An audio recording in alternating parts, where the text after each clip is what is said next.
Hey guys, Silverlight here, back again with another review, and today we'll be taking a look at the Marvel Legends Stilt-Man Build-A-Figure Wave. Really? We're still going with this? Spider-Man Into the Spiderverse, the Prowler. So without further ado, let's get into it.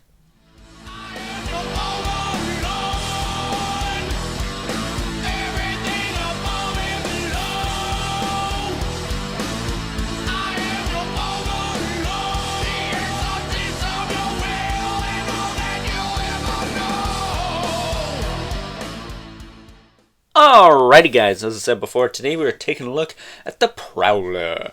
He is part of the Marvel Legends Stilt-Man wave, so if you actually give a rat's ass about Stilt-Man, you get some parts to that guy, but I'm going to tell you right now, this guy doesn't come with really any accessories for himself, so we're going to skip over that entirely.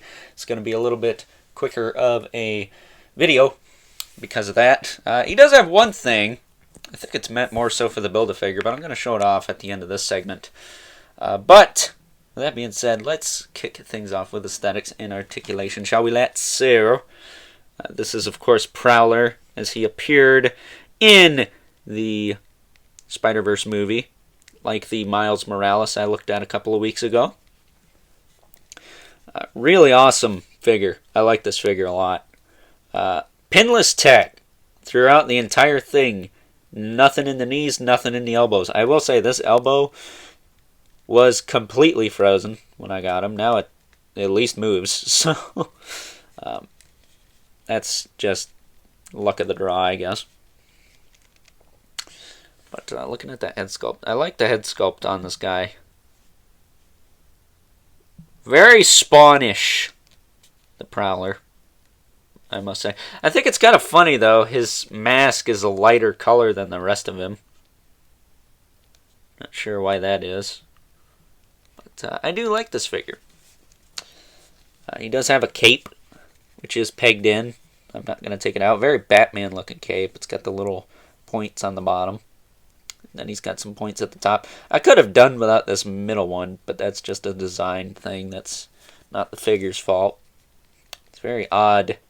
They gave him this kind of pointy collar.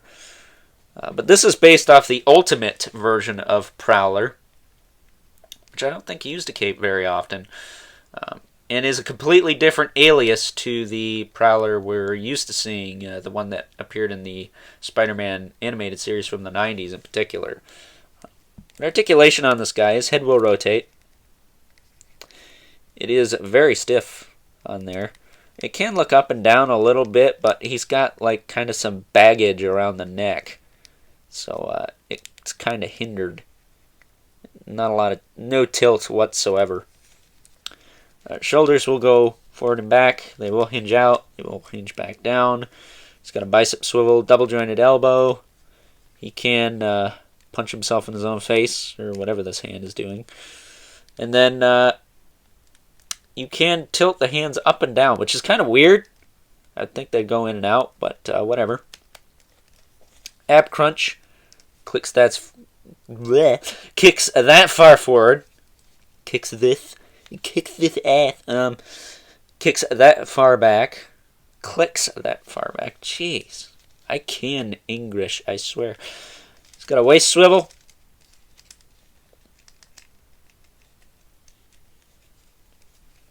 And you can shift the belt up to tighten it up a little bit if you want. That's what I do. His hips will kick forward, kick back. A little bit loose, but again, I did heat the crap out of this one side with my bathroom sink to get this damn elbow to move. They kick out. They kick out pretty far. That's like a 90-degree angle. That's a pleasant surprise. He's got a thigh cut right there. Double jointed knee. I don't think he can kick his own keister. Nah, it's too baggy down here. He's got some baggy pant legs. He's got a boot swivel. Hinge in the foot with a rocker. I actually didn't test the hinge on that. Yeah, it works fine.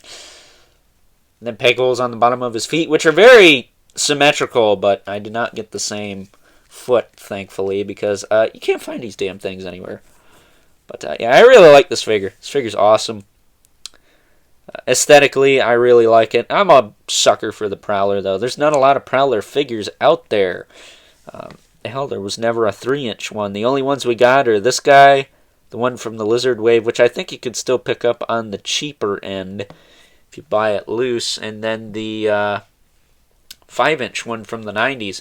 But since he has no accessories, I do want to cover this, and I'm pretty sure this is for that Stilt-Man bath, but he comes with a briefcase here, and it's got money in it. And the money is removable, and that's pretty cool. I like that. So yeah, it's got some bills. Close it back up. It seems kind of small, though, compared to the figure. This seems like a suitcase maybe for 3-inch figures. I don't know. It seems very, very small, but I'm sure they come in different sizes. But that's it, because he doesn't have any accessories for himself. So, with that being said, let's move on and take a look at some size comparisons. Taking a look at some size comparisons, here's the Prowler next to the only other Spider-Verse figure I've already reviewed. Got Miles Morales on the left. Posted that a couple of weeks ago now. Check it out if you haven't already.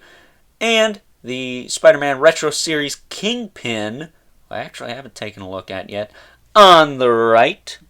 Up next, here he is next to the comic book rendition of Miles Morales from, I think it's the Space Knight Venom Wave. I don't know, it's the first one. On the left, and his classic comic counterpart from the Lizard Wave, right? On the right. Still a really nice figure. And last, but certainly not least, got our two regulars, the Mythic Legion's Brother Mandibulus on the left, and the Mortal Kombat 11 Spawn on the right. So that being said, time to wrap things up. Some final thoughts. Overall, and while I do like this figure, I gotta be honest here, it's not exactly poser friendly. And what do I mean by that? I didn't touch on it much during aesthetics and articulation at the beginning of the video, but that cape is lifeless as hell. I tried, oh how I tried, to pose this guy up something badass, and that cape, just the lifelessness of it kept getting in the way. So that's a knock against this figure. Also, he doesn't have any accessories. All the other Spider-Verse figures, as far as I know anyways, come with accessories. Hell, Spider-Gwen comes with freaking Spider-Ham. This guy doesn't come with anything. And I tried fitting the briefcase that's meant to go with Stilt-Man in this guy's hands. They're too damn big. You can't hold on to that briefcase. So, yeah, I would have liked maybe an alternate head, at least an unmasked head.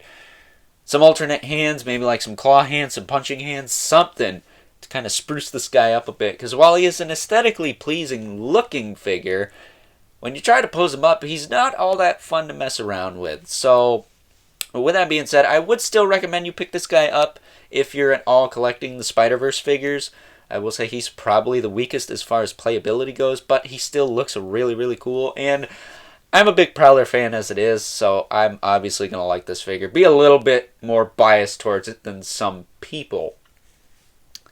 But, with that being said, I hope you guys enjoyed this review. Don't forget to like this video, hit that subscribe button, and the notification bell so you know whenever I upload more reviews like this one.